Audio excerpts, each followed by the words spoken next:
சற்றுமுன் வெளியான தகவல் விவசாயிகளுக்கு வந்திருக்கும் அவசர செய்தி. உடனே இதை செய்யவில்லை என்றால் பிஎம் கிசான் தொகை வராது. தான் பார்க்க போறோம். நீங்க நம்ம சேனல் சப்ஸ்கிரைப் பண்ணாம இருந்தீங்கன்னா மறக்காம லைக் பண்ணிக்கோங்க, சப்ஸ்கிரைப் பண்ணிக்கோங்க. உங்க நண்பர்களுக்கு தெரியப்படுத்த ஷேர் பண்ணுங்க. இது தொடர்பாக திருவள்ளூர் மாவட்ட ஆட்சியர் விடுத்திருக்கும் முக்கிய அறிவிப்பில் விவசாயிகளை ஊக்குவிக்கும் விதமாக பிரதமரின் கௌரவ உதவித் தொகை மானியத்தில் சொட்டு நீர் பாசன கருவிகள், வேளாண் உபகரணங்கள் மற்றும் இயந்திரங்களை வழங்கி மத்திய மாநில அரசுகள் ஊக்குவித்து வருகிறது. மத்திய அரசு வழங்கும் பிரதமரின் கௌரவ உதவித்தொகை விவசாயி அல்லாதவர்களுக்கு சென்றுவிடக்கூடாது என இணைய வழியில் பதிவு செய்து மத்திய அரசு பிரதமரின் கௌரவ உதவித்தொகை விவசாயிகளுக்கு நேரடியாக வழங்கி வருகிறது.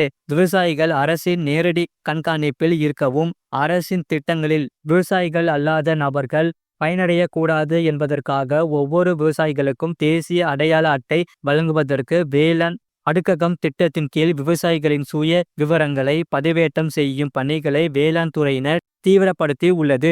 முழு வீடியோ லிங்க் கீழே இருக்கு, அதை கிளிக் பண்ணி பாருங்க. மறக்காம லைக்